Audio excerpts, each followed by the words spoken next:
Oke, terima kasih rekan-rekan. Perlu kami sampaikan kepada rekan-rekan media sekalian, termasuk masyarakat, untuk meluruskan bahwa yang beredar di media sosial, kami ingin menyampaikan, mengantar kepada rekan-rekan sekalian, bahwa informasi yang kami sampaikan adalah informasi yang fakta, faktual, dan dapat dipertanggungjawabkan. Ini berawal dari suatu peristiwa terjadi tindak pidana kekerasan seksual ya yang dilakukan oleh saudara F terhadap korban. Korban ini merupakan karyawan yang bersangkutan.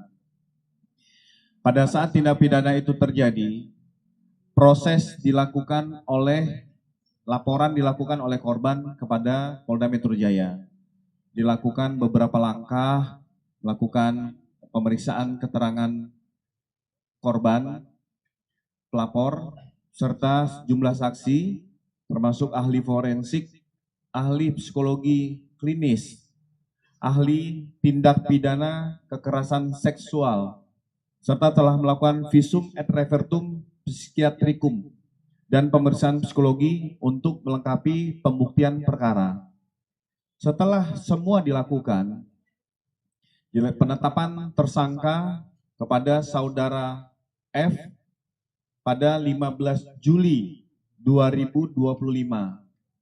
Pada saat saudara F dilakukan pemanggilan 2 kali oleh penyidik, yang bersangkutan tidak memenuhi panggilan tersebut atau tidak hadir dalam panggilan kepolisian.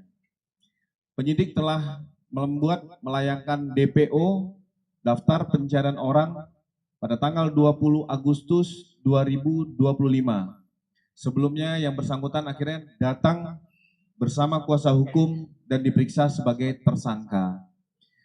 Setelah itu proses pemberkasan dikirim oleh penyidik kepada jaksa penuntut umum untuk dilakukan penelitian berkas kelengkapan berkas perkara. Setelah itu dinyatakan P19, ada petunjuk dari jaksa penuntut umum untuk dilakukan konfrontir atau konfrontasi perkara antara terduga pelaku ataupun tersangka terhadap korban. Kita harus memahami kepada rekan-rekan sekalian, terhadap korban perkara kekerasan seksual, pelecehan seksual, apalagi itu maupun itu perempuan dan dewasa, ada perlindungan dan peraturan khusus yang dilakukan oleh penyidik kepolisian, sehingga itu tidak menimbulkan trauma yang berulang kepada korban, khususnya kepada korban. Pada saat hari Kamis 26 Maret 2026 sekira pukul 14, antara korban dan tersangka hadir di ruangan Direktur Penyidikan Direktorat PPA dan PPO, sembari membawa pendamping ataupun masing-masing membawa simpatisan. Karena pihak korban meyakini bahwa terlapor ataupun tersangka ini tidak pernah kooperatif. Pada saat dilakukan konfrontir, terjadi perdebatan. Yang bersangkutan tidak mengakui perbuatan dan lain-lain. Sehingga pihak dari korban kecewa, muncul cekcok dan terjadi keributan ringan. Dan hal tersebut segera dapat diatasi oleh penyidik.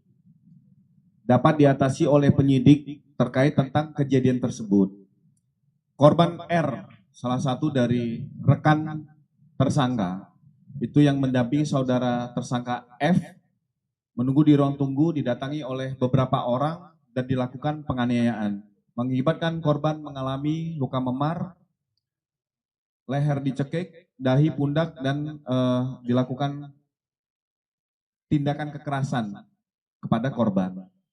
Subdit Jatanras Polda Metro Jaya sesaat setelah terjadinya peristiwa itu melakukan penangkapan, termasuk penyidik yang menyaksikan langsung melerai para kedua belah pihak yang bersengketa, berseteru karena merasa tidak puas dengan jawaban dari tersangka terhadap korban kekerasan seksual tersebut. Nah, setelah itu dilakukan penangkapan oleh Subdit Jatanras terhadap 4 orang pelaku yaitu saudara HT yang memukul dan menanduk dada korban R serta menampar PPF. Yang kedua, saudara AT, yang tadi HT, yang kedua AT mendorong korban R. Yang ketiga, tersangka I memukul perut, memiting R dan memukul kepala F. Yang keempat, saudara AK mendorong dan memukul saudara F, yaitu tersangka. Terkait tentang peristiwa itu sudah ditangani oleh Subdit Jatanras. Saat ini menjadi proses. Kami juga menghimbau kepada seluruh masyarakat untuk bijak terhadap informasi yang menyesatkan. Hal tersebut jangan dibawa-bawa ke dalam ranah SARA, menjadi profil seseorang berasal dari suatu wilayah ataupun provinsi tertentu. Kita harus kembali subjektif terkait tentang peristiwa dan perkara yang dihadapi oleh yang bersangkutan. Jangan hal tersebut menjadi suatu langkah-langkah untuk menghambat proses penyidikan terhadap penyidik, terhadap obstruction of justice.